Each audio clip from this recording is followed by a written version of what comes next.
Friends, welcome to my channel. నేను మీ పూర్ణ Katuri.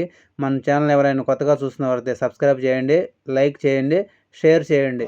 FCL tournament friends cricket league season 3 final మ్యాచ్లో అయితే 11 warriors మీద 1 run different అయితే మేఘాలయ టీం అయితే విజయం సాధించింది. ఫైనల్గా మేఘాలయ టీం ట్రోఫీ అయితే గెలిచి ఎఫ్సిఎల్ సీజన్ 3 విజేతగా నిలిచింది. ఎఫ్సిఎల్ సీజన్ 3 ఇంత గ్రాండ్ సక్సెస్ అవ్వడానికి సహకరించిన ప్రతి ఒక్కరికి మన ఛానల్ ద్వారాగా హృదయపూర్వక ధన్యవాదాలు తెలుపుతున్నాను. FCL 3 friends cricket league season 3 ఇంత గ్రాండ్ సక్సెస్ అవ్వడానికి అరౌండ్ 10 మెంబర్స్ స్పాన్సర్ కూడా ఈ టోర్నమెంట్ సక్సెస్ అవ్వడానికి అయితే సహకరించారు. నేను కూడా ఆల్ టీమ్ మెంబర్స్ అయితే మెడల్స్ అయితే స్పాన్సర్ చేశాను. ఎఫ్సిఎల్ 3 సీజన్ 3కి అయితే మెడల్ స్పాన్సర్ చేయడం వల్ల ఈ టోర్నమెంట్ మేనేజ్మెంట్ తరఫున ఈ మెమెంటో చైతన్యాన్ని సన్మానించడం జరిగింది. లాస్ట్ 2 సీజన్స్ అయితే 1 and 2 అయితే మా కంపెనీ శ్రీనివాస్ ఇండస్ట్రీస్లోనే 3 టీమ్స్గా డివైడ్ అయ్యి టోర్నమెంట్ అయితే జరిపాము.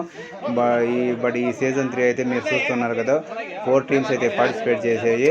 మా కంపెనీలోని 2 టీమ్స్ అయితే 11 వారియర్స్ యంగ్ ఫైటర్స్ అయితే డివైడ్ అయ్యామన్నాం. మా కంపెనీలో నుంచి అవుట్ సైడ్ నుంచి అయితే మేఘాలయ శారదా ఎలక్ట్రోకేమో ఈ టోర్నమెంట్ అయితే పార్టిసిపేట్ అయితే చేసేది.